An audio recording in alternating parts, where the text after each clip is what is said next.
Good afternoon, everyone, and thank you so much for joining us today for this teacher training presented in partnership between the Natural History Museums of Los Angeles County and the Education and Cultural Learning Department of the Fernandeño Tataviam Band of Mission Indians. If you're interested in viewing closed captions in English or Spanish during this program, please click on the link that will be dropped into the chat box, or for guests watching on YouTube, click the caption link in the description box. I'm going to hand it over to Janae Ornelas from the Education and Cultural Learning Department to open today's program. Hi, Janae. Hamanat, Nathalan Janae Ornelas. Hello, my name is Janae Ornelas. My lineages come from the villages in the Simi, San Fernando, and Santa Clarita valleys. I'm the granddaughter of Chief Little Bear, Rudy Ortega Sr. I would like to recognize the first people of this ancestral and unceded land. This area is home to my tribe, the Fernandeño Tataviam Band of Mission Indians, and our neighbors to the south, the Gabrielinos. It is important that we remember that those tribes are still here. My tribe, the Fernandeño Tataviam Band of Mission Indians, is committed to lifting up our stories, culture, and community in everything we do. We hope that guests who also call our homelands home do the same. Thank you. For more information about land acknowledgements and a sample text, please visit the tribe's website at tataviam-nsn.us.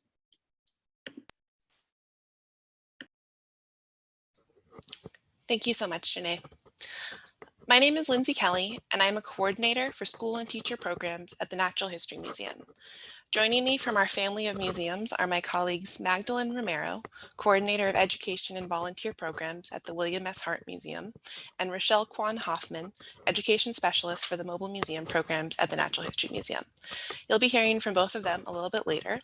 We also have some teammates, Rachel, Becca, Jessica, and Molly, who will be assisting behind the scenes today.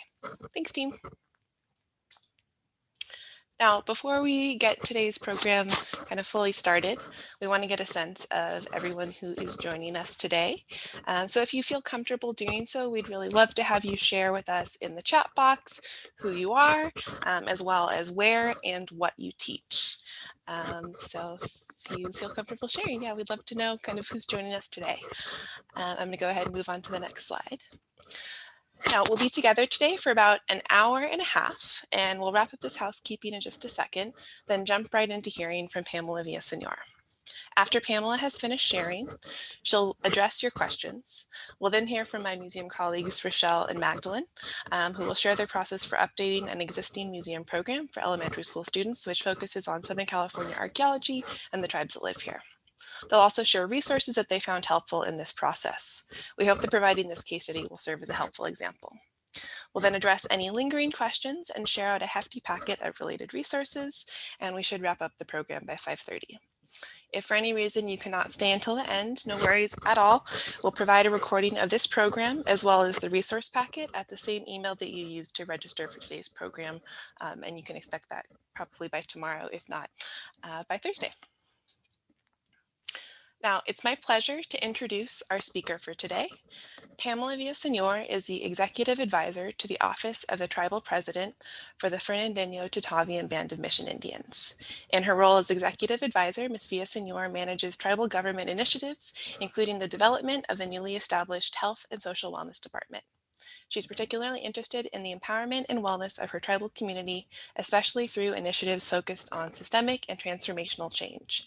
Thus, some of the projects Ms. Villaseñor has worked on include violence prevention, cultural arts, economic development, grants management, facilitation and training, and advocacy for the rights of the tribe. She resides near her villages in the tribe's homelands of northern Los Angeles County, where she raises her daughter to gather and process traditional plants and foods. Welcome, Pamela. Thank you so much, Lindsay. I am excited to be here with all of you today to talk about the Fernandeño Tataviam Band of Mission Indians in a way that we give educators support. Of course, a cornerstone to community development for many peoples is education and investing in the next generations. And that investment in the next generations for us is very much tied to our cultural practices and a lot of what we consider the sacred. So we're going to have this PowerPoint come up momentarily, and we will go through this. They are going to ask you to put all of your comments, I don't know, is it in the chat or a Google Doc? And we'll go ahead and try to answer those at the end. We are on a really tight schedule. I know all of you are looking at the end of the semester already. I just want to make sure that we stick to our time, but also honor any questions you may have. So right here on this first screen is a land acknowledgement. Some of you may be familiar with this effort and have seen it in a lot of places. And so what I'm going to do is introduce this concept to you, and at the end, just give you some tips and some resources in case you want to do an activity with your students. And it's also a way for us to really have that first step to understanding tribal communities and working together in allyship. Let's go to the next slide.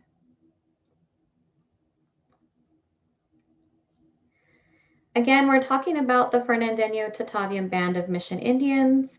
These are the peoples who are from what is also referred to as Northern Los Angeles County.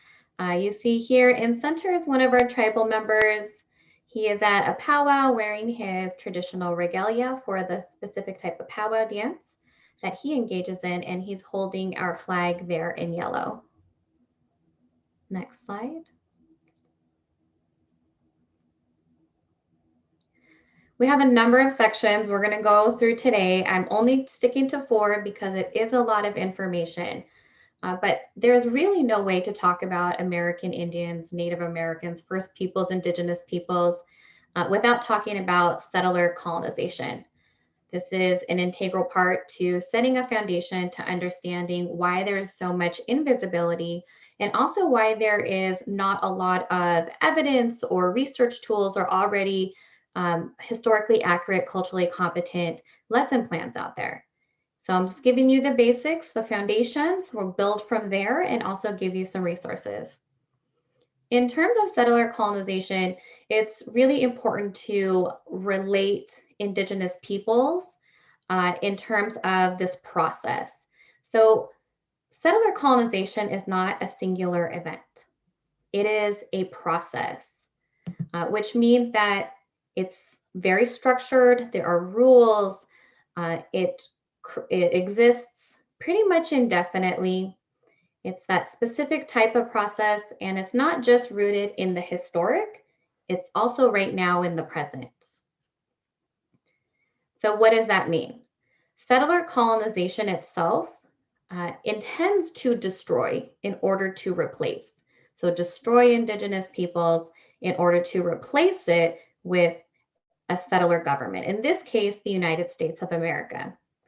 Now, if you're looking at what is settler colonization, if you've never heard this concept, you can think of it as a bit of a spectrum. The goal of settler colonization is to get land. So for here in the Americas, there's the settler colonizers on one end and the land on the other. And what is blocking them from the land? In this case, it's native bodies. And we don't refer to them as Indigenous peoples because settler colonization works in a way that it needs to dehumanize Indigenous peoples in order to justify the land theft and the later inequitable laws and policies that are put into place to help perpetuate the taking and stealing of lands lived on by Indigenous peoples who had lived there for millennia. So again, this is just, this visual concept so you understand that settler colonization was about the elimination of native bodies in order to take land. And I mentioned this as being so critically important because as you look in history books, as you look in primary sources, so many of those types of resources that all of you would use to build your lesson plans don't mention this. And once you understand the cause and the purpose of settler colonization, you get this bigger aha moment as to why Indigenous peoples are not in textbooks in classrooms, why it's not the concept of settler colonization isn't even discussed or broached in terms of the academic systems. So again, The primary motive of settler colonization is for access to territory, and people aren't even seen as people, not indigenous people, but they're really seen as property. Let's go to the next slide. In terms of what does that mean and how is that perpetuated in the U.S. Paradigm? Well, the first thing is there's this continued dispossession and overall erasure of Native bodies through structural genocide. Some of you may have already heard that California Governor Newsom was able to formally apologize for the California Indian genocide, which started in the 1850s in the US system, in which the United States paid for, through federal and state allocations, the actual genocide of California Indians for years. This was structural genocide, and right here is one of the first governors of California. He's quoted as saying that a war of extermination will continue to be waged between the races until the Indian race becomes extinct, must be expected. So what's going on in this era, as well as nationally, is this idea of the Indian problem.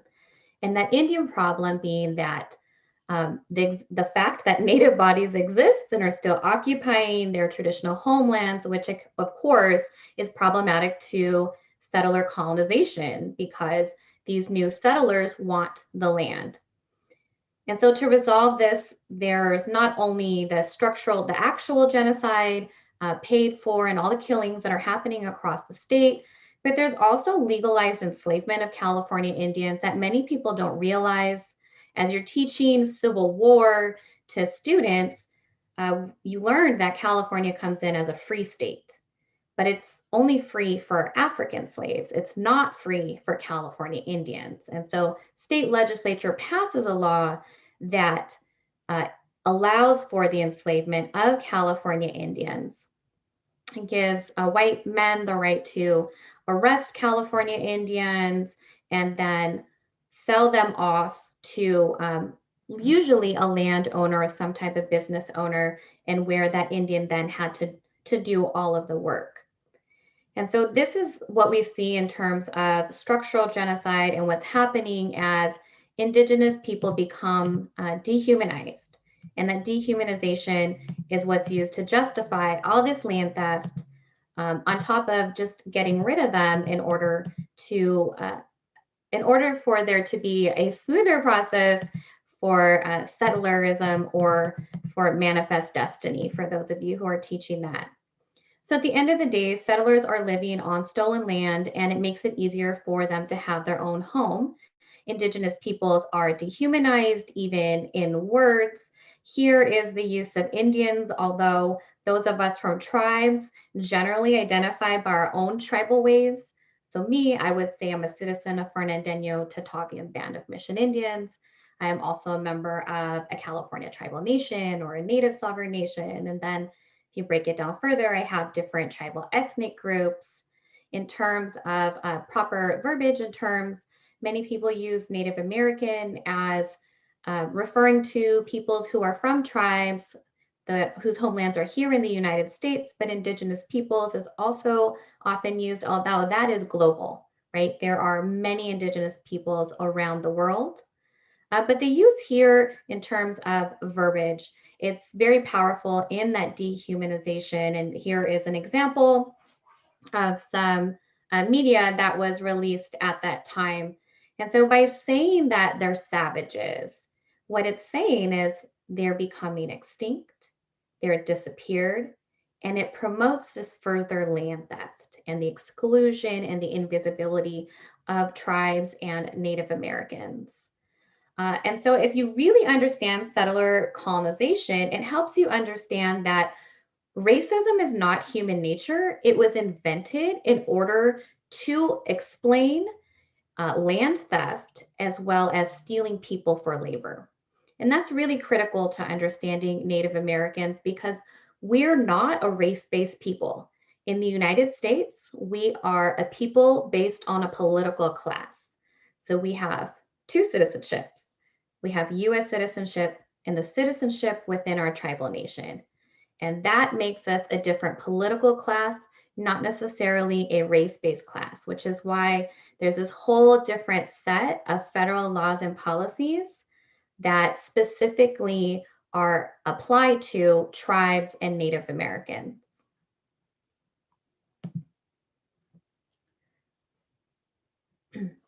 Here is the map of the United States as we know it. And what's unique about settler colonization is that it covers its tracks.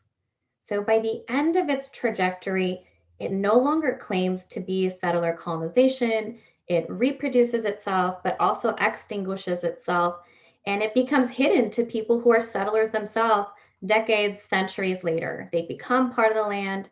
So Americans are from America, right? There's just no concept that there were people who existed pre-America. Even the name Native Americans rests upon the idea that America is the original name.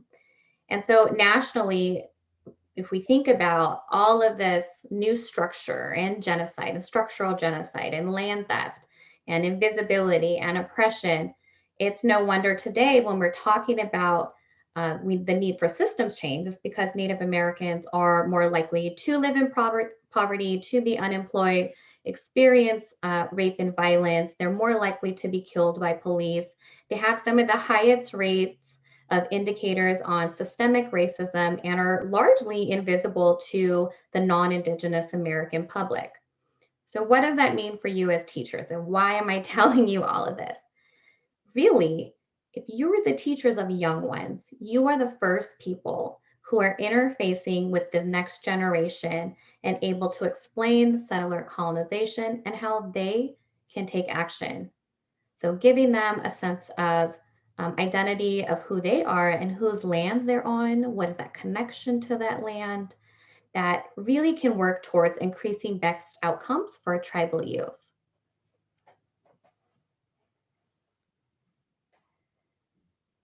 Just to give you some background, now that we've gone through the theory part and the concepts part, we're going to talk about the actual people from the Fernandeño Tataviam Band of Mission Indians.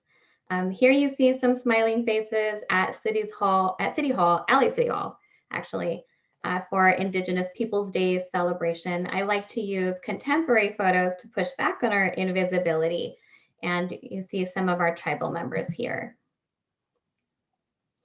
In the next slide, we're going to watch a short video, just about 2 minutes. You'll see that come up shortly. This was a slide that was sent to you, I believe, in your resource guide beforehand. It's about a 13-minute video, but I don't want to show the whole video. We're just going to start at minute 432, just to explain the concept.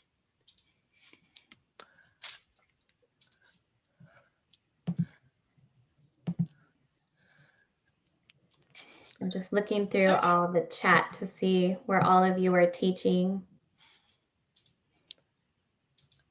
So I see a lot of different places. Okay. All right. In the pre-Spanish era, a singular tribe did not rule over what is now known as Los Angeles County. Instead, each lineage was a tribe, and within each lineage, there was a hierarchy of leadership. You can view the lineages written in red. Let's zoom into the village at present-day Encino so that you can see this closely. Each lineage was politically and economically autonomous and maintained sovereignty over its local area. Each lineage consisted of speakers from more than one language and were linked to neighboring lineages through trade, marriage, and social exchange. The tribe traces its ancestry and kinship network through the mission baptismal records to 26 lineages circled on the map. There was no collective tribal entity above the lineage because each lineage was sovereign. However, the politically independent lineages were linked to one another through language. The tribe uses the term regional group to represent a group of lineages that are connected because their people speak one or more dialects of a language. Regional groups are written in white boxes on the map. To be clear, these are not tribes. There was no tribal group above the lineage. Instead, the regional groups are confederations of shared ceremonial understandings and practices. The sovereign lineages within these groups share regional ceremonial gatherings as well as beliefs of the afterworld. Breaking down the tribe's name. Fernandeño is a Spanish term and represents the Native Americans of diverse territories who were forced into servitude by Mission San Fernando during the Spanish period. Tataviam is a term for the regional group of lineages that inhabited the lands just south of the Cotonomoc people in present-day Kern County. Today, their people are known as a Tohono Indian tribe. The Cotonomoc word Tataviam translates to the people facing the sun. Pictured to the left is Eugenia Mendez, a progenitor of the tribe and well-known informant to John Peabody Harrington. The tribe continued to actively protect its homelands. In fact, after Mexico passed the Secularization Act. Great, thank you so much. So I just wanted to share that piece because I think the video is just really powerful in visuals in explaining that we are a village-based people and that how we exist today in modern tribes is often an adaptation to settler colonization, and that we actually have these older governance structures and these older ways of knowing. And those ways of knowing for us here in Los Angeles County is as a village-based people. And as a village-based people, we don't have this concept of how much blood are you, right? So sometimes people ask, well, how much blood, how much percentage? And really, that is not of indigenous invention. The concept of blood quantum was created by the United States as a mechanism to further the Dawes Act, in case you are teaching kids about that. And it was just, again, as a land grab. And so what it does, in thinking of very different where African Americans had the one drop rule, right? Any type of African heritage made them subject to inequitable laws. It's the very opposite for Native Americans. Instead, we have this very high threshold of how much we need to be of a Native American tribe in order to qualify. And again, goes back to settler colonization and that land theft. And that's exactly why we were not treated the same as African slaves or African people, was because settler colonization by the United States was about erasure of indigenous peoples. But indigenous peoples have so much resilience. They're still here today, despite so much of the bad policies that targeted them and those practices that hurt tribal communities. And instead, they are still embracing their ways of knowing, in this case, being from villages, naming their villages. And I really like this map here because it integrates both this ancestral knowledge as well as contemporary map. You can see the freeways there, and I think it's a really good activity to use this with youth and have them locate themselves on a map, name the closest village, and then once they do that, they can start building a land acknowledgement or understanding who they are in relation to the land, what their relation is to the people of the land. So it's a really good exercise, I think, with young people to understand that indigenous peoples are still here. And even though the villages were destroyed and taken, indigenous people still very strongly have an affinity to their villages, identify through their villages. My villages here on the map include Chaiguanga, you see there in Santa Clarita, as well as Tochananga, which is also in Santa Clarita. I have a village of Xiyutganga, which if you look down by the 405, today that's referred to as Encino. And then towards the furthest west, you'll see one named Tapu. And if you looked at Tapu, you think, oh, that looks different than all the other spellings. That would be because I'm also Chumash. So again, very complex inner marriages and relations to how we operate as indigenous peoples.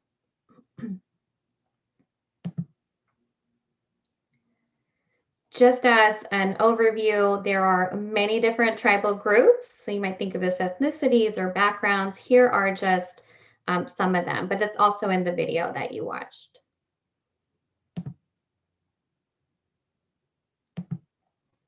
Now that we've reviewed some of the historic ways that the Fernandeño Tataviam Band of Mission Indians existed, let's move into the contemporary era. So here is one of our young tribal members who is a singer. We are the people where our villages are from: Simi Valley, San Fernando Valley, Santa Clarita Valley, and Antelope Valley. Something to mention here that I'm not going to get a lot into, but you can see in the video, is that our people were slaves and forced laborers through the Catholic mission known as Mission San Fernando. So there is a connection between us, and you even see it in our name, Fernandeño. Of course, as in the videos explained, that's just the Spanish name that was given to us that refers to the tribal people from villages around the mission, as the Spanish were the first colonizers.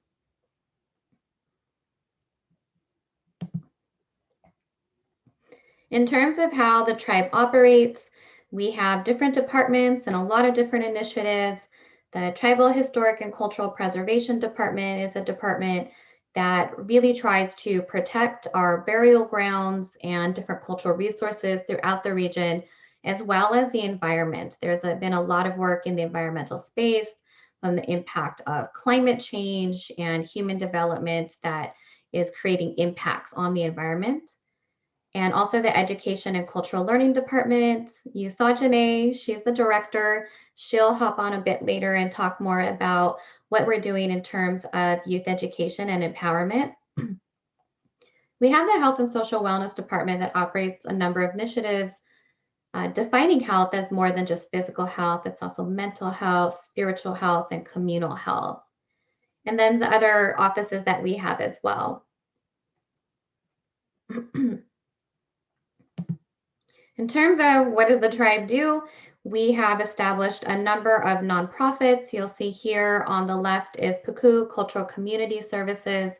They're more of the social services branch of the tribe. They offer so many resources for the community. You can visit them there at puku.org. We also have the Tataviam Land Conservancy. In case you haven't heard of the term #landback, and you can go ahead and search that on social media platforms. A lot of indigenous peoples are holding the United States accountable and asking, why can't we have pieces of our land back, especially those lands that were taken illegally? And so the Tataviam tribe, of course, has their own conservancy, and we want to put land into trust to conserve it. If you look around Los Angeles, there's been so much human development that we're trying to preserve our plant species, our wildlife. So much of that is important to our ceremonies and sharing our culture with the next generation. We also have Haramakanga, the American Indian Cultural Center, at the top of Mount Wilson in the Angeles National Forest. So for those of you familiar with the area, that's the 2 freeway going up the mountain. And of course, it's closed now because of the pandemic, but people do go up there as field trips. So that's something in case you wanted to look into that in the future. Next slide. So some of you are probably saying, oh, I've lived here my whole life. I've never heard of your tribe. And you wouldn't be alone in that. Again, settler colonization is about erasure.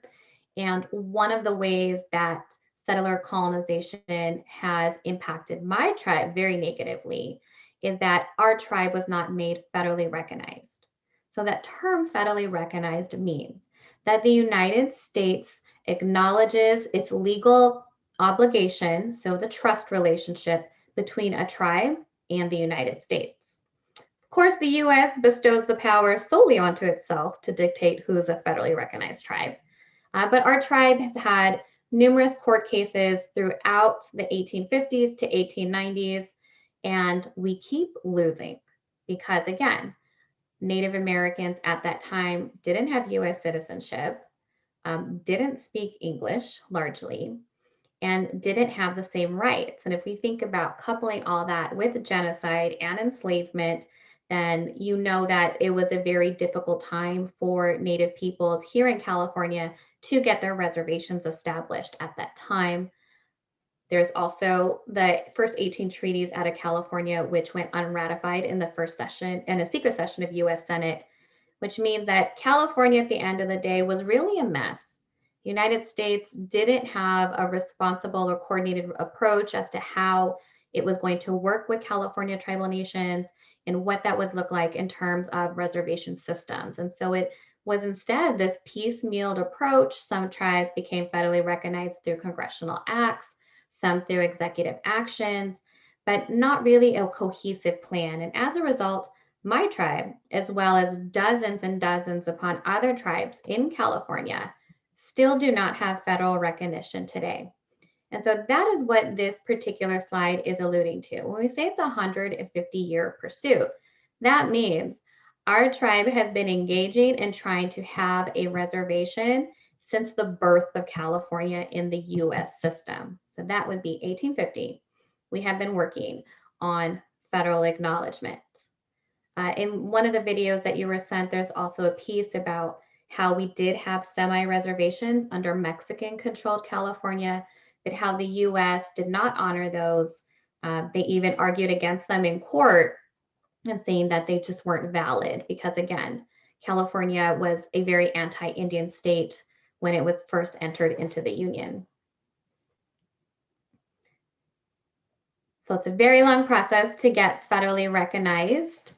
I will show you this book here, A Coalition of Lineages. If you look on me right now, I'm holding this up, but it's also in your resource pack. This is written by the amazing scholars in American Indian Studies and also American Indian legal scholars. And what they did was take our federal petition applying for federal acknowledgement, which is like 200 pages of dense academic scholarly writing about who we are in our application that's hyperlinked with more than 8,000 pieces of evidence. And this is the book you get out of it. So definitely not an elementary read. This is a bit dense, but if you're looking for firsthand resources, this is the best thing you're going to get because so much of the primary resources about our tribe are in largely inaccessible archives and repositories, where at least this, you get references. They have tons of references in here. Okay. So as I start going back to the PowerPoint, we're going to talk about section 2 here is traditional ecological knowledge. As I thought about what do I want to share with all of you teachers, a lot of it is concepts, right? Because I know you're teachers, I know you're educated, you know how to find resources, and we're giving you a whole resource pack that the Natural History Museum staff developed. So what I really want to share with you is traditional ecological knowledge. You'll see that come up on the PowerPoint right now, and you're thinking, oh, what is that? So what traditional ecological knowledge is a concept about how indigenous peoples have a relationship with the environment, right? So we think about ecology, hydrology, botany, and those are all Western sciences on Western ways of knowing and understanding the environment, right? More of like an objectification of the environment that's very sanitized, and how we think about the environment as humans from a Western perspective. But as we think about it from more of an indigenous perspective, maybe there's other considerations to have. So we go to the next slide. We'll have a video pop up. And you'll also, I think this is also linked in the resource guide that the staff put together for you.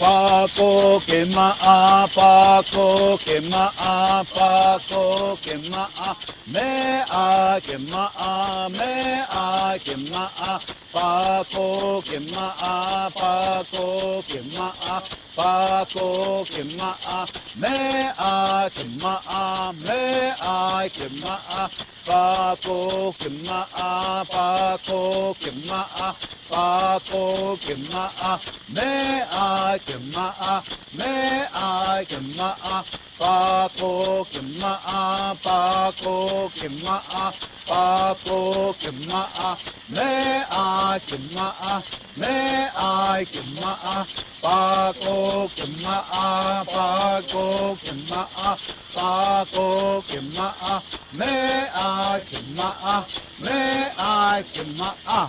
Aha, aha, aha, aha.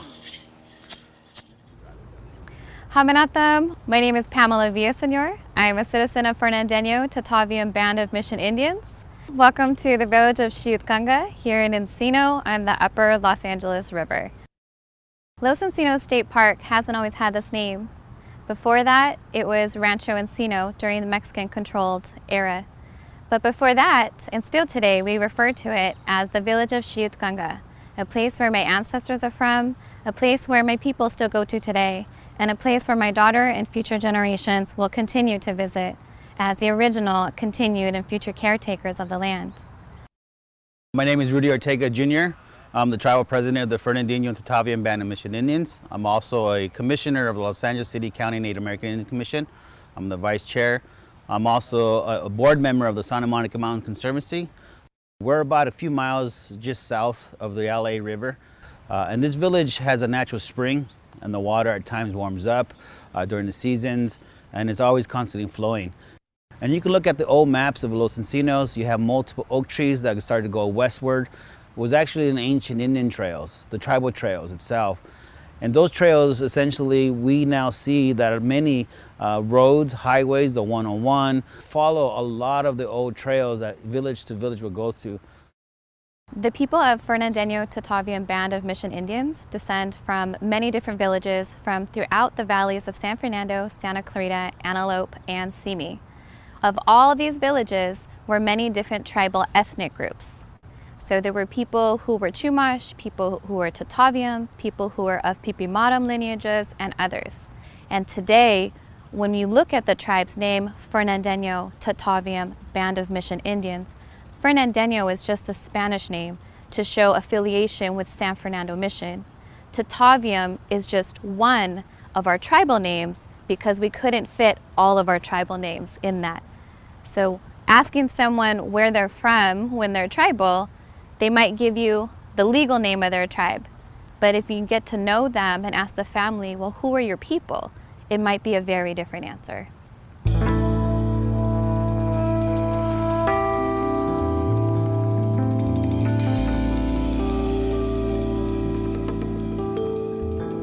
The history of my ancestors to this area dates back centuries.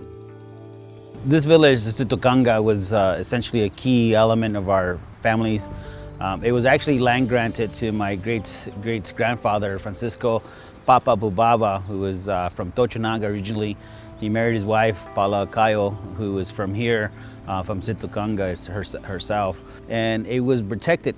It was 1 league, 4,200 acres of property that many people found safe haven here in this area from all the different villages. And the family, Vincent de la Osa, swindled the property from my great-great-grandmother.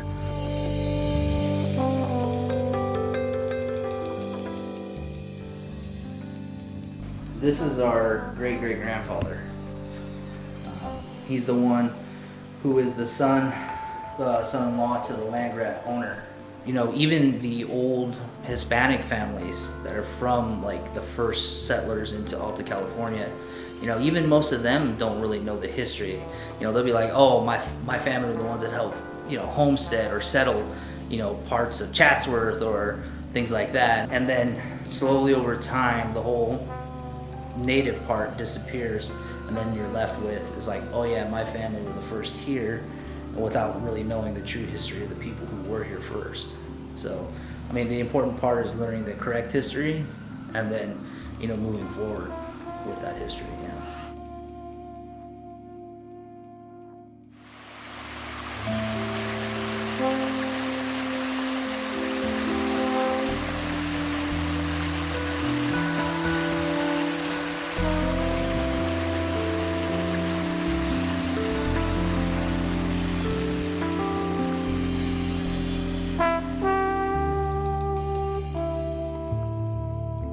One of the interesting things about tribal people is understanding our connection to the environment.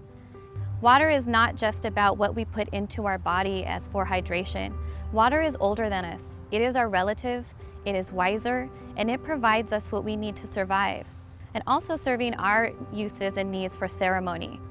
And if you look at the tribe's legal cases, so many of them were hotly contested for our land rights that included water as part of that land.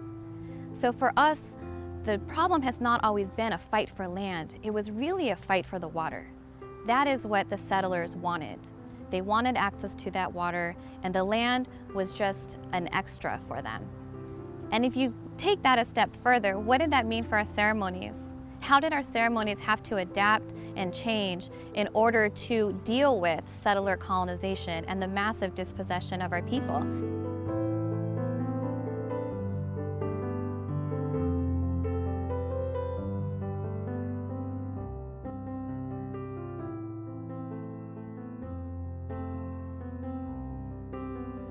It's important to note that even though our people no longer own this land or are permitted to occupy this land, we fought for this land. In the Spanish times to the Mexican control times and even in the American period. My grandma, Maria Rita Alipas, was 24 when she was embroiled in a state Supreme Court case to defend this land. That was in the 1800s. That's a time when a war was on Indian people, a time when California was funding the genocide of our peoples, and a time where we didn't have US citizenship. Women didn't even have rights. And so I wonder how she must have felt at 24, being involved in a state Supreme Court case. She had no citizenship, no rights as a woman, and no rights as an Indian. And yet she fought for this land, and she won. Today, we no longer have title to this land. But we ask that question, why can't this land return to the tribe? The tribe now has a Tataviam land conservancy, where our goal is to continue preserving our homelands for environmental reasons, for hydrology reasons, and for cultural reasons. And we are grateful for the Friends of the LA River and for all of the intergovernmental agencies and local community like you who are showing up to say that the LA River is important, and who are the indigenous peoples along this river, and how do we make sure their needs are being addressed. So now today in 2020, the tribe is asking, how do we have access back to the river, and what does that access look like? Because for us, it's more than just riding a bicycle. It is having that deep connection with our kin, the river, once again.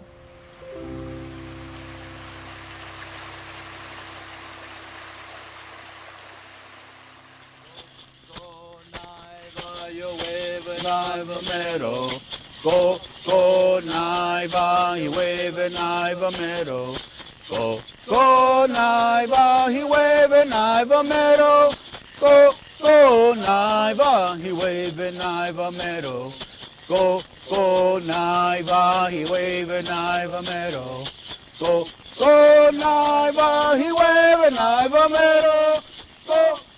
naiva, he waving naiva meadow.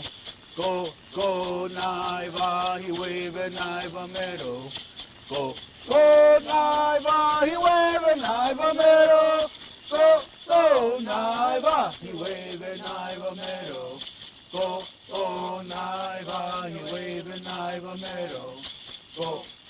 naiva, he waving naiva meadow. Go naiva, he waving naiva meadow. Go naiva, he waving naiva meadow. Thank you. My tribe has a petition seeking federal recognition under the Bureau of Indian Affairs, the BIA.gov, and you can write a comment letter saying that the Fernandeño Tataviam Band of Mission Indians descends from the historical community of Fernandeño people who are San Fernando Mission Indians, the villagers of Situnanga, Cahuenga, Tahunga. Thank you for sharing that video. I share these videos with you because I think they're really powerful to share with young people. I know my daughter likes to consume information through video as well, and it can be really great as a supplement to whatever lesson plans that you develop. And I wanted to share that one because it really introduces that concept of traditional ecological knowledge. So again, this is a type of knowledge that is held by indigenous peoples about the environment. So what it does is it centers the relationship, right? A little earlier, I talked about ecology and hydrology and botany and how those really center, the plants or the water or the environment, but it's not really a discussion about the relationship. So with indigenous peoples, traditional ecological knowledge is about the relationship between us and the environment. And what it does is it allows indigenous peoples to accumulate massive knowledge over centuries and millennia through their own direct contact with the environment. So it existed before the use of Western laboratories that are used in the sciences today, but that indigenous people still learned how to be masters of the environment in terms of adaptation and working with the environment. So that includes plants, animals, water, landscapes, and lifeways. And it's specific to the region for which the indigenous peoples exist, where they've been. And that is another reason that settler colonization was so hurtful to indigenous communities, because often they were forced by the military to march far from their actual ancestral homelands to new homelands. This is the case of so many tribes in Oklahoma, that's Oklahoma Territory. They weren't actually from there originally. They were marched there and had to, adapt to this entirely new way, entirely new environment that they were not part of for millennia.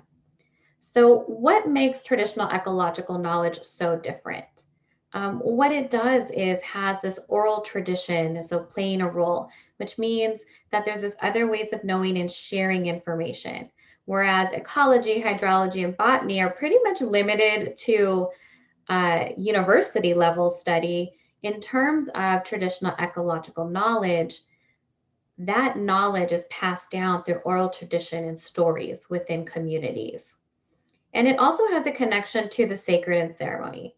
If you remember, the concept of separation from church and state, which is the foundation of the United States, is not an indigenous concept. For indigenous peoples, the connection to the sacred is very much still integrated into our many ways of functioning. If you go to a tribal event, such as a powwow or a tribal conference, they will often open with an invocation, which is just another way of saying a blessing or a prayer, and making sure that we are starting off in a good way based on values, things of the sacred, as we move into whatever business has to be done or whatever cultural practice is going to be shared.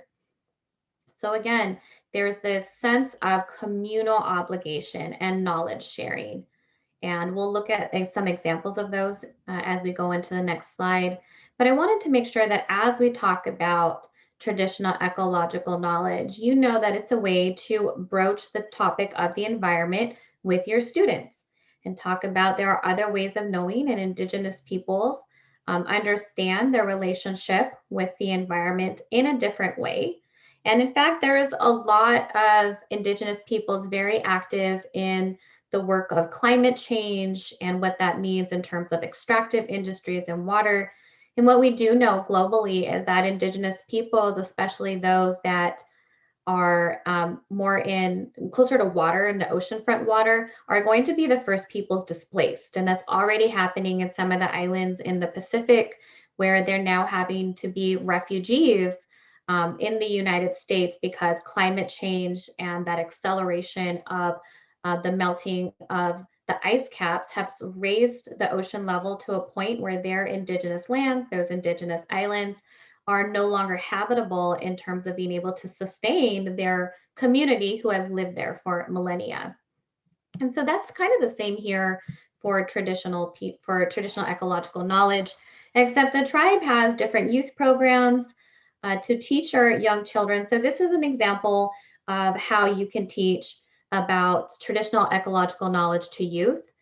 They're having this series called Keep Tobacco Sacred, and teaching youth about how to respect our plants. What is that relationship with the plants, identifying them, understanding what was intended to be their purpose versus commercial use today. So this is about traditional ecological knowledge, but you'll see there, it's also about wellness, right? We're trying to also prevent cigarette use. We're trying to make sure that our youth stay healthy, but teaching them the why in terms of why we need to respect our plants. And there's also this picture here of them welcoming the sun when they were on one of their field trips. Next slide. We engage in traditional ecological knowledge also through policy and practice. Here's a picture of Rancho Camulos, which for those of you who are in Santa Clarita, don't know if you can take field trips. Eventually after the pandemic, This is off the 126, but we do have a mini village that the tribe has built and does maintain. And those are, that's one of the traditional homes, or ki'ish. And what we do is we have celebrations there and community gatherings, but it also brings up the notion that where are we gathering these plants to make these traditional structures? As the housing development boom continues to happen, what we see is a dwindling in terms of the habitat that we need in order to grow the species of plants that we need, whether it's for the building of a ki'ish like this or for the making of traditional regalia that we use in ceremony. And so we do engage in the policy realm. In terms of the environment, there's also this concept of stewardship. So Earth Day recently passed, and oftentimes it's very much a discussion about let's make sure we recycle. But there's so much more about stewardship of the land. For traditional peoples, especially ours as well, there was this concept of burns. So I know that many of your students, including my daughter, are affected by the wildfires, especially in Santa Clarita. And that means that we need to have discussions with children about why do we have so many fires? Why do they cause damage? And one of the reasons is because California tribal nations engaged in fire burning as part of land management. And what they knew is that in order to help the environment and to clear out old growth and have new growth, and also to manage wildfires, you needed to have planned and pre-prescribed burns. And what that helped to do was help the health of forests, the health of chaparral. And today we know that to be true as CAL FIRE is working with tribes throughout the state to bring back traditional land management in terms of prescribed fires so that we don't have these massive wildfires throughout the year.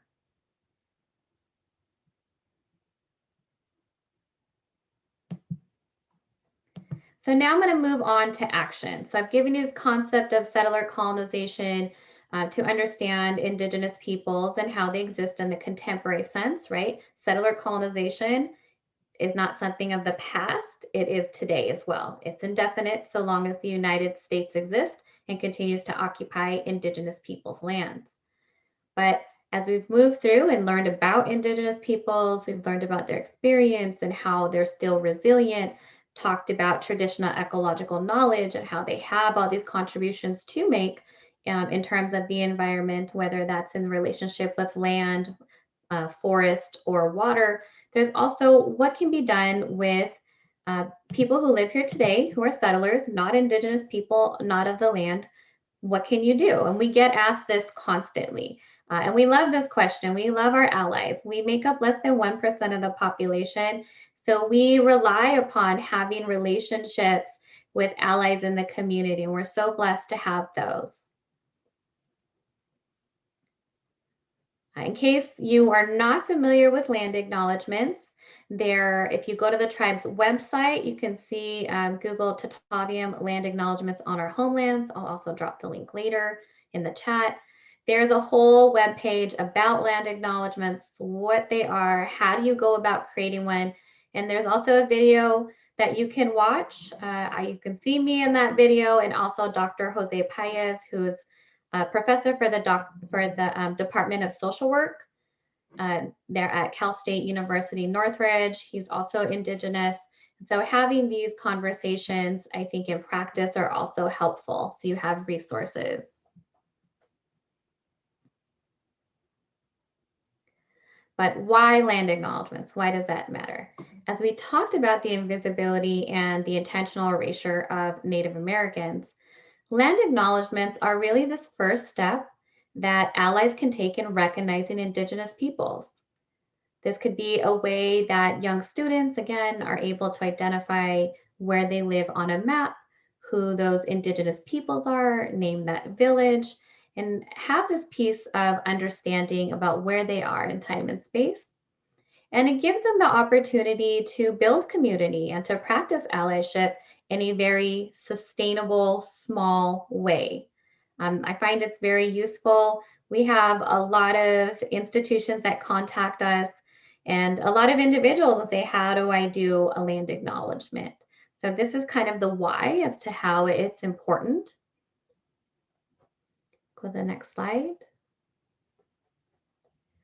And I put this little screenshot here about as we make sure that we promote land acknowledgements, we also don't want it to be tokenized, right? The work doesn't really stop there. It can go further.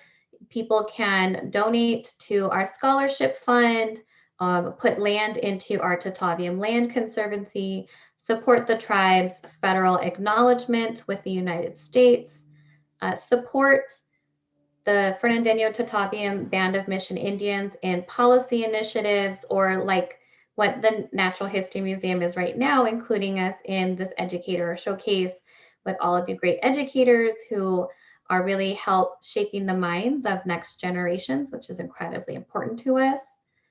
There's a lot of different ways to be an ally and to take action. And this is one way. You can do a land acknowledgement. You can do these other forms as well.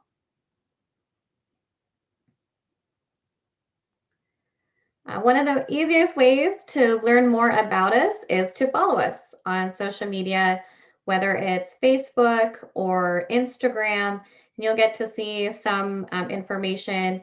For those of you educators in LAUSD, there's a screen capture here that the LAUSD board recently approved a motion to support the tribe's federal acknowledgement petition. We are working with the New Ethnic Studies Initiative and making sure that there is curriculum and supports for teachers as they build their lesson plans for students. So identifying resources. I know we were talking about that earlier and I showed you one book, but I also want to point out there are books out there, although there aren't a lot. So what is out there tends to be writings from old anthropology. And anthropology historically has a dependence on Native peoples, but it's one where we are purely the subject and where they talk about us as disappearing. Like there's no other option except for us to no longer exist, which means that since this disappearance is inevitable, they talk about us from a very distance, and we're not really acknowledged as having our own agency, and they don't even propose how to help us as they're just sitting back writing notes. And we'll see that on the next slide. So here are some notes from John Peabody Harrington. He is an absolutely famous ethnographer, which is a form of anthropologist. And what they do is they record practices and folklore of cultures that are threatened by extinction as part of salvage anthropology. And so they don't try to help Native Americans. They just fill their reports and send them on. But as a result, there is a lot of information, factual information that's used by a lot of tribes that is captured in here. So I just want to show another book. You'll see California Indians by Heiser. It's like the basic in California Indian anthropology. Really problematic, but a lot of really good information in terms of knowing and understanding Native Americans from an anthropological perspective on some of their practices. But again, it's not as centered on Indigenous peoples as you would find one that's actually written in consultation with a tribe. So this is, again, the Coalition of Lineages that was written by the scholars that are working with the Fernandeño Tataviam Band of Mission Indians. It's going to be much more historically accurate and culturally competent in that they worked with us. And I do want to also support in another Indigenous book. This was written by one of our elders, Tata, the Tataviam towhee, which is a type of bird from our region. I really like this for kids. My daughter, if she knew I was here, she would grab it out of my hands. She says, it's not mine, it's hers. But some of the practices they have in here is how to make your own pigments. And as you talk about geology and talk about the arts, this is a really good practice in order to share with youth. So I really like the stories in terms of traditional storytelling by Indigenous peoples, and then integrating that to how to support students. That one's especially for young students. We can go back to the PowerPoint. We're almost done. Then I'll get to the questions. I just, I am a matador for undergrad. So I wanted to just uplift anyone out there who is going back to school for teaching credit or know people who are in those programs. American Indian Studies and the American Indian Students Association are great resources in case you wanted to contact them or go to any of their events. A lot of them are public, so that's really helpful as a resource as well. And I want to tell you all, thank you. We made it through and close to on time. Do you want to go to questions or what's next?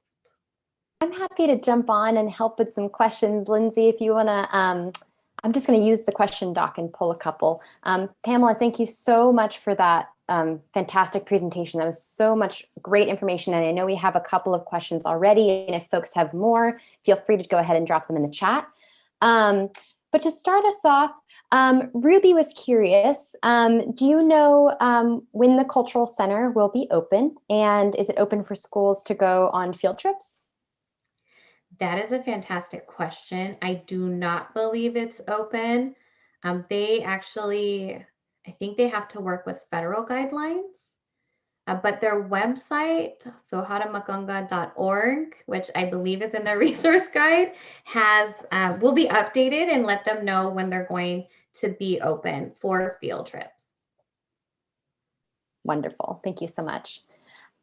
Stacy is curious. I know in our local areas, most of the traditional historic places inhabited by Indigenous people have been destroyed, but are there still locations that can be protected or preserved? And I think you spoke to some of those, but if you could kind of repeat or clarify some of those spaces. Sure. So Indigenous peoples, because of a lot of that dark history, we don't tell people where all of our sacred places are. We actually tend to work, whether it's with Bureau of Land Management, Department of Interior, Department of Energy, or with the county. We try to keep those sacred places protected, and they often are already protected, whether it's part of a county park and there's like restricted access to back pieces, or even state lands or federal lands.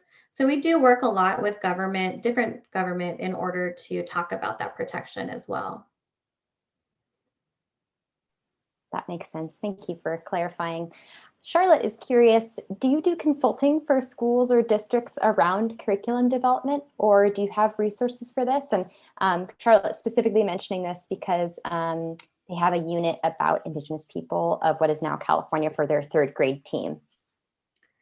That is a great question. I don't personally do consultation. I work more on the policy end and training, because I would rather uplift an entire system to change than one teacher at a time, although I completely appreciate teachers.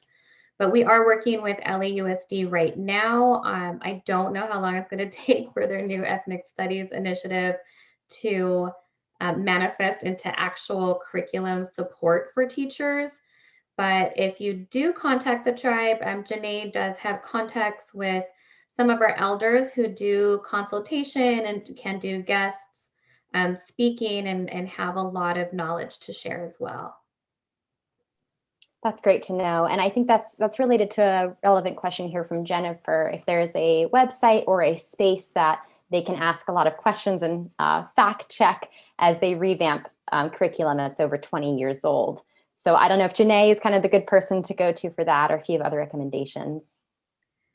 Oh, that's a great question. So I'll tell you my dream. My dream would be that Cal State Northridge Department of Education takes on a whole project of helping all the teachers that come through there and putting together some really great culturally accurate and historically accurate and culturally competent curriculum. That's a dream. So I'm putting in a plug. If any of you are really close with Department of Education at CSUN, that would be fantastic.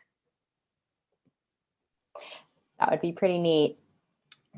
Let's see. Monica was curious about what year some of the books that you mentioned were published.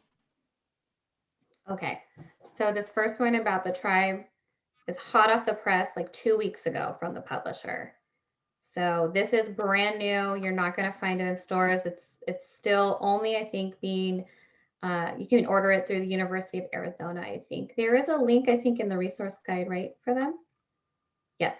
Okay. So there is a link there. Again, this is knowledge for adults, not for kids. But the other one, this also came out this year. Really exciting. So I think this is also in the resource guide, right, in terms of where they can link and buy it as well. So just want to promote Indigenous stories. The old Heiser one that I was talking about that's problematic, that's from a long time ago, during that era. Great, thank you. So I think they'll get that information in the resource packet as well, but where can we find Alan's book? Is it sold online, or the children's book that you just shared with us? Actually, when Janae comes on, I'll have her address that, because she also has a link to another children's activity book as well. Wonderful. That is so great. Let's see. Ariel is curious. They're from Seattle, Washington. In the Pacific Northwest, there are many reservation lands. If this is a federal designation, why is there such a big difference from state to state? So there's only one federal designation. So in California, there are more than 100 federally recognized tribes, just like there are federally recognized tribes that you're referring to in Washington. And also, just like California, Washington has non-recognized tribes. The most iconic one would be the Duwamish, for which that major city gets its name, Seattle, named after Chief Seattle. So those people are also not federally recognized. And if you ever study American Indian studies, you'll see that when it comes to big metropolis centers, urban centers, port cities, most of those tribes are not federally acknowledged. Again, settler colonization is about access to land, access to resources, including water and coastline.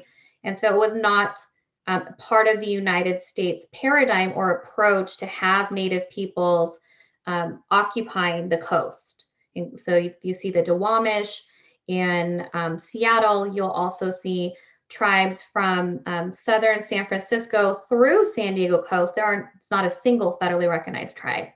So again, hugely problematic. And if you look on a map, you start to see the inequity about how there are not tribes and right on the map. However, there are always non-recognized tribes in different places that are trying to get federally recognized, and some of them are years away from that.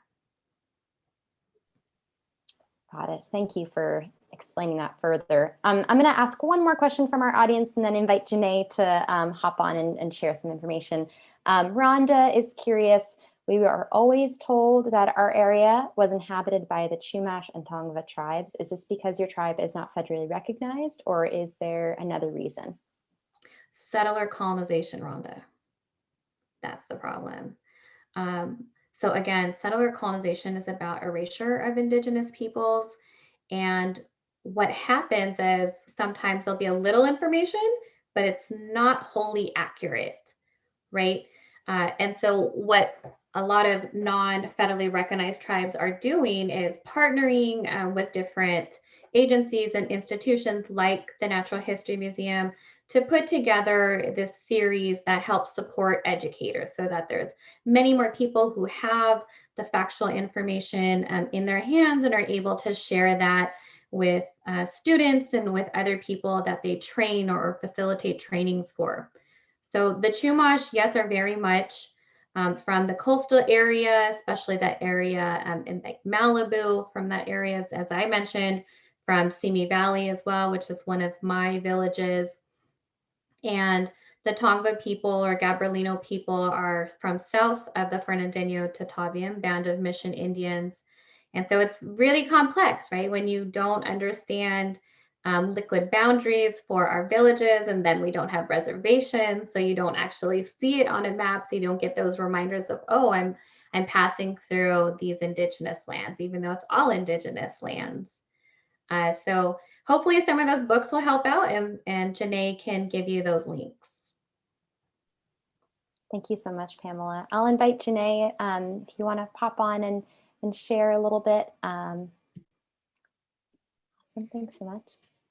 Yes, of course. Hi, everybody. So I wanted to talk really quick about ECLD. Just really quick, we are an academic resource for Native youth. As mentioned by Pamela, I'm the director of the department, the Education and Cultural Learning Department, or ECLD for short. We are funded by the California Department of Education's American Indian Education Center Program Grant and the Tobacco Use Prevention Education Grants. ECLD provides holistic services for Native youth in grades kindergarten through 12th who currently reside on Tataviam ancestral lands, the San Fernando Valley, Santa Clarita Valley, and Antelope Valley. As outlined by the state grants, our overall student goals include obtaining academic achievement, building leadership skills, preparing for college and careers, and developing Native identity and community. And to touch base on your guys' questions, Alan's book is available online. Highly recommend it. We have many copies in our office. And the new book that I believe Pamela is mentioning is ECLD has developed with a linguist a language workbook. And in the workbook, it includes a Native story told by Alan Salazar, and worksheets that touch on readings, colors, animals and plants, and people and numbers. And that is actually, we just opened up that on Monday. You can find that on the tribe's website. So I will give our friends at Natural History Museum the links. And I encourage that if you have students in your program that are Native, if you can visit our website and visit our social media handles, they will be included in the resource packet. Thank you.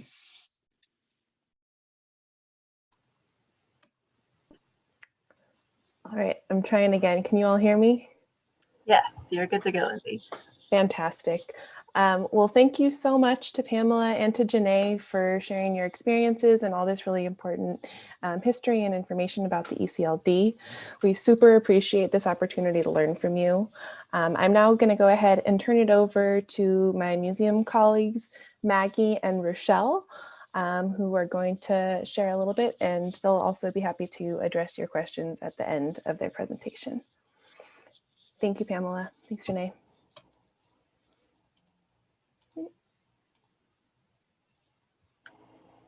Hi, everyone. I'm Rochelle. We'll just do some quick introductions. I'm Rochelle. And I'm Magdalene, or Maggie. And before we really get started with our portion of the presentation, we just wanted to ask you all a quick question, and you can see it on the slide. And if you want to reply, please put your reply in the chat for us. So what are your biggest challenges that you face while teaching this content? You know, we're all coming from different backgrounds, different walks of life, and this is a lot, right? So for some of you, it might be a lack of support, not enough time, just the time that is put into curating the resources, access to accurate information. Like maybe you're not sure what is an accurate source. That's something that's sometimes hard to figure out as well. But I guess the reason I'm asking that is there's a lot of different reasons, and this is a lot of work too. But it's hard work, but it's incredibly necessary as well. So I can imagine that a lot of you are in situations where you want to do this right, but there's also a lot of pressure to do it now. It's in the standards, right? So it's really difficult to find that balance between being prepared and also learning as you go. So here at the Natural History Museums of Los Angeles County, we've been in the same situation. And by no means are we experts. I just want to make that very, very clear. We're not experts in this topic, but we're learning too. And what we hope that we could be helpful with is by sharing some of our own experiences and what we've learned along our journey towards learning more about this topic. We can help you feel more prepared and empowered to do this work for yourselves. So we will be providing you with tips that have worked for us, and more importantly, resources that will help you start to begin this process. Okay, next slide. So I'm going to talk a little bit, this is sort of just a case study moment on our mobile museums archaeology experience program that we have at the Natural History Museums. I also just want to acknowledge all of these responses from all the teachers and folks watching, that, yeah, these are a lot of very common challenges that a lot of us face. And we hope by the end of this that just Maggie and I kind of exploring this is just a good example of resources that can help. We provide resources as well. So again, to reiterate, we're not experts at this. Maggie and I both have degrees in anthropology, but as Pamela kind of talked about, anthropology has its own kind of complicated history as well. But okay, I want to kind of jump into topics we'll cover, but just as a little bit more context, mobile museums is a branch of education at the Natural History Museum of Los Angeles County. We're a grant-funded outreach program that normally visits schools throughout Los Angeles County. It's a free program, and we use our mobile museums. And right here, you can see a photo of one. This is our archaeology experience trailer, and it was formerly known as Earthmobile. And if anyone has had these trailers at your campus, we would love to know, just out of curiosity. But mobile museums and the William S. Hart Museum, where Maggie kind of represents, they've done archaeology outreach programs for about 30 years or so. And Maggie and I are going to share our experiences developing our current virtual program. And today we're going to cover kind of the program strengths of what our programs were pre-virtual, pre-COVID, et cetera, opportunities for growth that we saw within those programs. Development and implementation for our virtual program, and we'll just kind of review some student and teacher feedback that we've gotten to this point. And we'll touch briefly on resources as well. But again, we're sending a big packet out that is just, oh my gosh, there's so many great things in there. So, okay, so talking about strengths, when we kind of first assessed our programs, when was this, Maggie? Like a year ago, we were like, oh my goodness, we're going virtual, just like I think many institutions and organizations have the same kind of moment. But we wanted to at least kind of take stock, and we reviewed strengths and opportunities for growth of our program. As far as strengths go, we know our programs have had a strong base in archaeological research, historic local dig sites, all that stuff, connections to NHMLAC's resources like cultural resources, various staff, published works, etc. Our programs are also standards aligned with NGSS and Common Core, and we bring an immersive, hands-on, inquiry-based science program to students. This program specifically, our archaeology program, is for students in grades 3 through 5. We also have tribal involvement in our lesson material in a few different ways, including commissioning replica items from a Chumash artist and building relationships with tribes that are local to the Natural History Museums of Los Angeles County. And Pamela has actually reviewed lessons for the Hart's version of their in-person outreach program too, so thanks, Pamela. And when Maggie and I were looking to take our program virtual, we also wanted to kind of see what we could do new, right? We wanted to implement some content changes that we've been envisioning for a while and so on. And also wanted to kind of, well, had to rethink the logistics of our program, right? Because we went fully virtual instead of taking these immersive trailer spaces to schools and campuses around Los Angeles. But things that were important to Maggie and I were just kind of reviewing language and terminology, especially since for our program, we use the lens of archaeology. We wanted to make sure there were distinctions in time were clear, and Maggie's going to elaborate on this later, but just kind of time, when things are happening, continuity of time was really important for us to kind of convey. We also wanted to highlight more individuals within Indigenous communities, as well as expand our program to discuss more tribes. And lastly, we wanted to have Indigenous people seen and heard by students, contemporary people, so that these students could hear from community members in a more direct way. So. All right, so how did we do this? First of all, I just want to say that we recognize that we have been privileged to have the resources and the time to make these necessary changes. and just want to acknowledge that everyone's path is going to look different, and that's okay. For our path and how we started, we needed to do research. And after gathering as much information on best practices on teaching about Indigenous cultures in museums, we took a stab at applying this to our program. And one thing was certain, we knew that we did not, and we could not speak for the Indigenous cultures we were teaching about.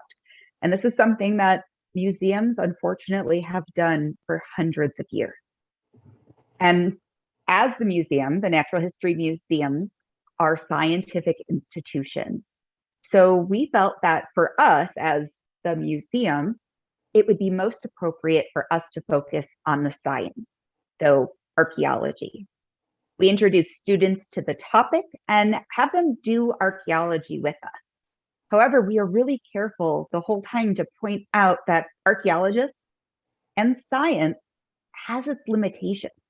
And we stress the importance of including the perspectives of members of the local Indigenous community today while we are doing this type of science. And then we made sure that the students had a chance to do that too. Another thing that we realized as we were kind of writing the program and drafting what our educators would be saying is that it is so important to use intentional language with this process. So often, Indigenous cultures are referred to in the past tense. Sometimes we do this on accident without realizing it. It's been ingrained in so many of us. This is how I was taught in school, and I'm sure many of you were as well. So it's subconscious at times. Also, though, the state standards don't really help us in setting us up for success with this. Typically, the standards require us as educators to teach about Indigenous cultures in very specific time periods. So usually pre-colonization, so before the Europeans invaded, and then throughout the initial phases of colonization. So here in California, up and through the mission period. Unfortunately, usually stops there. But focusing on those historical periods alone just perpetuates the misconception that Indigenous people are of the past. So we need to be intentional about the word choice and showing students examples of that continuation of cultures throughout time up until the present too. Now, some of you might be thinking, how do you always use the present tense? Sometimes you're literally talking about the past. And so how do you balance that? This was something that I definitely struggled with for a moment at first too. And I found it challenging. I didn't want to use the wrong grammar when speaking, right? But at the same time, didn't want to imply that these cultures were no longer here because I'm only speaking about the past. So our way around this was twofold. Literally saying to the students that Indigenous cultures, the ones that we are talking about in this lesson, are still here. They're alive and thriving in our community today.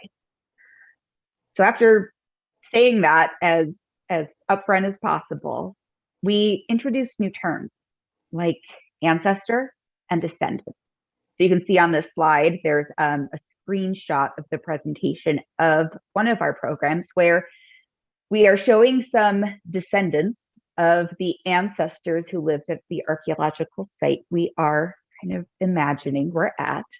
And the word ancestor is being defined as a member of your family or community that came before you. So we encourage students to think that ancestors, we use that when you're moving backwards in time, and descendants when you're moving forward through time. So after introducing these terms and this concept, most important thing is to overuse it. It sounds really redundant at first, but we're trying to undo hundreds of years of worth of colonial ways of thinking. So repetition is really necessary. And we've seen some success with it.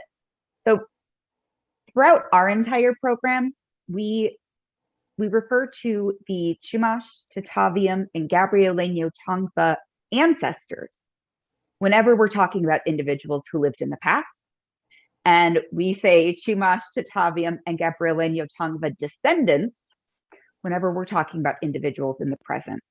So not only does this help students start thinking about the continuity of cultures throughout time, I have also found that this method really helps me too. It helps me choose the proper tense when I'm speaking. And I mean, everybody slips up, I slip up.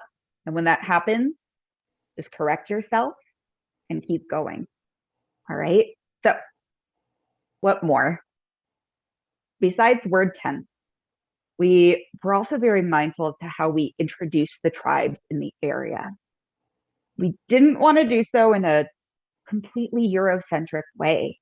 Instead, what we wanted to do our best was to kind of decolonize the way that we were introducing the first people who called what is now Los Angeles home. And just to preface this is a very nuanced topic. And the videos that Pamela had shown and her presentation explains it like spot on. I'm going to kind of give you a little snippet as to how we've been presenting it to our students, but we welcome questions too. So anyway, we created and showed more accurate maps to show the relationship between different tribes in the area. Most maps that I've seen denoting the homelands of different tribes in California look a lot like a map of the United States, where you see those really hard boundaries. So by continuing to show maps like these, we continue misrepresenting the cultures that we're talking about. So we created a map that you can see over on the left, where we show how there are no set boundaries and those traditional homelands overlap. Now, another thing we wanted to address with students are the names that we're using. And the names that so many of us and so many of our students are already familiar with today are the ones that we try to use to help the students kind of center themselves. So Chumash, Tataviam, Gabrieleño Tonga. And we wanted students to know, though, that it's complicated, right? And those tribal names that we use today are not the ones that were used in the past, especially pre-colonization. So you can see on the second map that we have over to the right, a cutout of Los Angeles County with different tribal villages or those lineages marked. We talk about how these different tribal villages were their own autonomous tribes, and those were the names that would have been used. The names that we use today only come after the Spanish invaded and forced the individuals from these different tribal villages to live and work in the missions. You can see how we tried to visualize that on the map, those red arrows going into a mission. This lets us to explain the nuances between the names to the best of our ability in an hour-long program where this isn't the main focus. And so this conversation is really complicated, but it helps students to start to understand how cultures continue throughout time, change throughout time, and persist as well. I repeated so many times that this is incredibly complicated, and the detail that we share with the students is not nearly enough that this topic deserves. But we choose to include it in our program because we feel that it's important to kind of lay a foundation and challenge some of the misconceptions that students might have already heard. And for anyone who thinks that this type of topic and these types of conversations are too difficult to have with kids, they get it. We have seen it firsthand. Kids are such good critical thinkers with such open minds, and they ask us amazing questions about these maps. So even if we're just giving them a little snippet of this very complicated history, we know that we're opening the door for them to ask more questions and to want to know more. Next slide. Thanks, Maggie. So since, again, the format of our program changed so much compared to how we had structured our in-person programs, normally our programs would be 2 hours. We would have an in-classroom portion and an in-trailer portion, to now going to 45 minutes to an hour of a virtual session over Zoom with individual classes. We did decide to kind of just truncate and be more selective in terms of objects that we showcase to students and things like that. So something that Maggie and I kind of decided on pretty early on was to pick kind of one main cultural resource. And again, we did this very intentionally. We wanted something recognizable, something that people would connect with almost immediately. We selected the mortar and pestle, which is very well represented in multiple local tribes historically and in the archaeological record. It's still used today. I think I have like 4 in my kitchen, right? Yeah, I think the use today also kind of helped us to reinforce that ancestor and descendant concept as well. It's a tool that's used by many cultures globally, and it has increased our opportunities for students to connect with it on like a very personal level. And so I want to maybe talk a little bit about how this tool kind of helps to bridge time a little bit. I feel like so often people think of tools like mortars and pestles as like relics of the past. If they see an artifact, something old, etc., they think of people who were living tens of thousands of years ago and so on. And look at us, we have blenders nowadays, and etc. But that's a great thing that we've kind of incorporated and seen with the program is that kids know immediately what it is. They relate to it. They get excited when we bring them up on screen. You can see one of our educators, Haley, kind of holding up her replica mortar and pestle, the image on the left. And in almost every class, kids will go and get their mortars and pestles. We don't ask them to, but they just will go get it and like show it off. And we'll kind of have like, oh, cool, yours is wood, or like yours is a different type of stone. And they get very excited kind of talking about it. And they also share their anecdotes on how they use them within their own homes too, which is kind of helps our process, because we in the program inquire about using the evidence of the area, our site in the Santa Monica Mountains. How do we thank Chumash, Tataviam, and Gabrielino Tongva ancestors? How did they use tools like this? And students have those personal experiences. So, students have shared that they've seen them used to grind coffee beans, herbs, garlic, guacamole, chiles, all things like that. And they'll even share names for that specific object in different languages too, which is pretty awesome. So I think an important thing that I want to point out as well is that though we kind of go through this process of inquiry with the students on how they think the mortars and pestles are used, we use evidence and observations of the site in the Santa Monica Mountains and so on. We do not confirm or deny their hypotheses as the educators. We have a descendant demonstrate it. So you can kind of see that in the second image. We have Alan Salazar, who is kind of showing that process of grinding acorns with the mortars and pestles that he has in his residence. So Maggie and I were able to interview Alan Salazar, and he in this video kind of demonstrates how his community has processed acorns with these tools through time, right? Not just only then, not just now, but throughout continuously. And he also has more examples of mortars and pestles and kind of details each one's function. And I love this video, and Alan is so funny and great. But we wanted students to get firsthand perspectives, right? Rather than just kind of hear it from us, right? So we thought that was really important to do. And I think we'll mention it more in detail at the end as well, but Alan Salazar is going to be featured in an upcoming program that would be great for students. He's going to be storytelling. And I believe he'll talk more about the Tataviam Tui book, which he wrote. So anyway, we'll hop to the next slide. And we are coming to the end, but I just want to kind of speak on how it's been going for us so far. I think when did we roll out these programs, Maggie? September? September or October of 2020.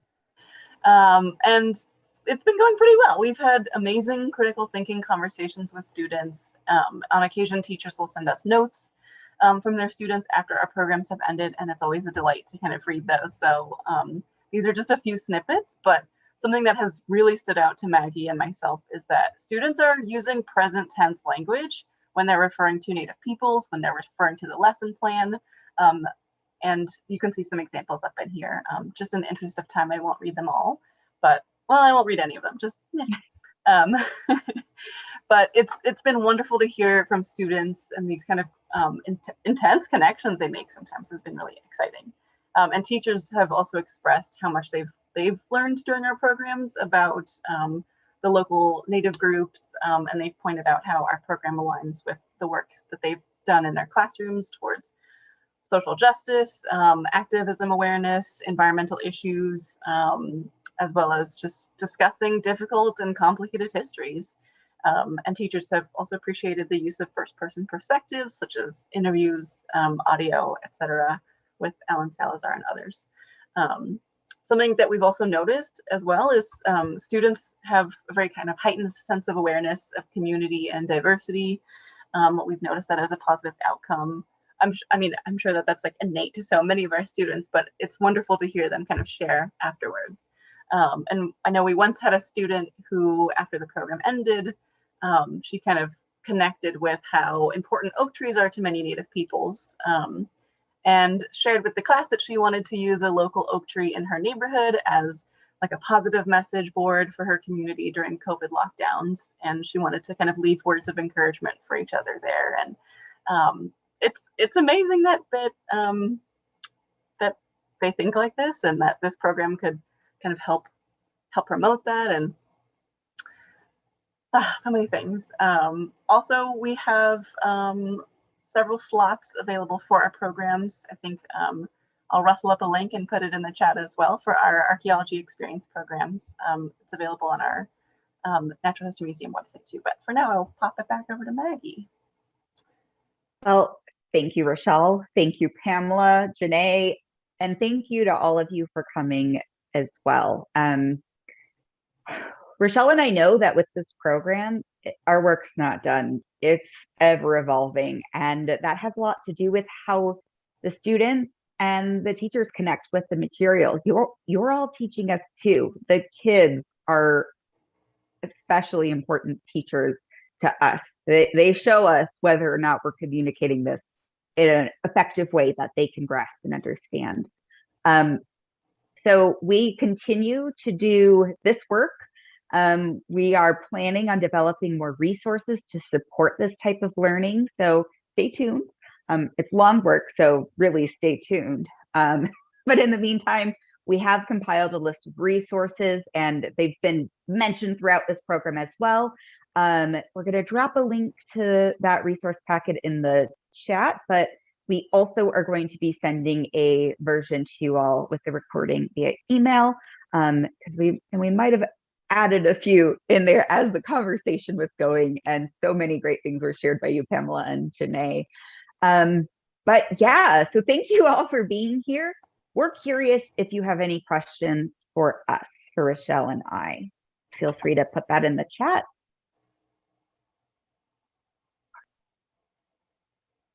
I'm kind of scrolling through. I do see one question, and it looks like Pamela and Janae are still with us. So I think I will direct this question to them, and that is, Rhonda is curious about kind of terminology and what is best practice when they're teaching students, whether Native people, Indigenous people, or Indians is kind of the correct term to use. Hi all, so let's go over the terms. And it's okay, and I'm glad you asked because we get asked this a lot. So when we're talking about our tribe and we say our tribe's name, we say Fernandeño Tataviam Band of Mission Indians, because that makes it very specific as to what tribal population we're referring to. When you want to talk about, people from California, we often refer to their tribes as California tribal nations.